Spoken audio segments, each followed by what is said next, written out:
For decades, the ultimate status symbol in Shanghai or Beijing was a Louis Vuitton bag or a Swiss watch. But walk through the luxury districts today, and you'll notice something strange. The lines outside Gucci are shrinking. In their place, a movement called Guochao, or the national tide. And it's causing a multi-billion-dollar wealth migration. We are witnessing the greatest shift in consumer power in history. A generation of 270 million Chinese Gen Zers is turning their backs on the West. This isn't just a trend. It's an economic takeover that is putting the world's biggest luxury conglomerates on life support. Welcome to the era of Guochao, the moment China stopped consuming the world's luxury and started creating its own. To understand Guochao, you first have to understand the old guard. For 30 years, Made in China was a label of cheapness, while Made in Italy was a label of prestige. Western brands treated China like a giant ATM. They didn't innovate for the local culture, they just slapped a logo on a shirt and waited for the cash. But around 2018, everything changed. A new wave of national pride began to swell among the youth. They no longer saw Western brands as superior. They saw them as boring, out of touch, un-Chinese. Guochao literally translates to national trend. It combines traditional Chinese aesthetics with modern streetwear and high-tech luxury.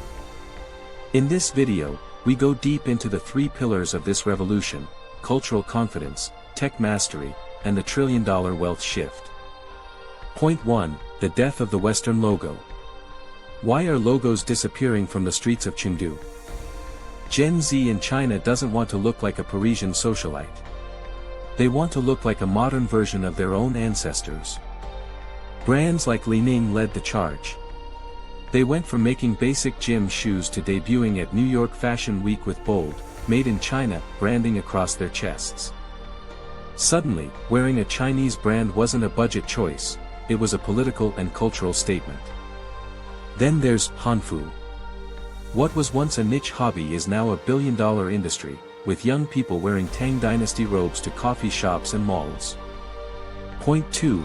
The digital edge. How Chinese brands are out-innovating the West at lightning speed. Western luxury houses operate on seasons, a 6-month cycle.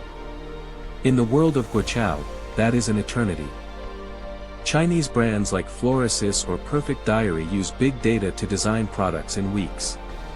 They listen to social media comments and change their formulas in real time. Look at this, a makeup palette designed to look like ancient carved jade.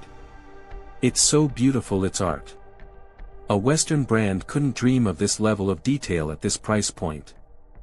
They don't just sell products, they sell an ecosystem through live streaming, a $500 billion industry that makes QVC look like a relic. Point 3. The trillion-dollar drain. This is where the story gets serious for the global economy.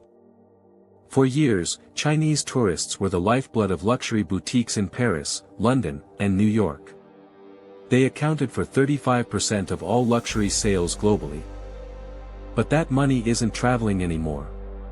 It's staying in China. Duty-free hubs like Hainan Island have replaced the Champs-Élysées. In 2023 alone, domestic luxury consumption in China grew while Western exports stagnated. We are seeing a massive repatriation of wealth.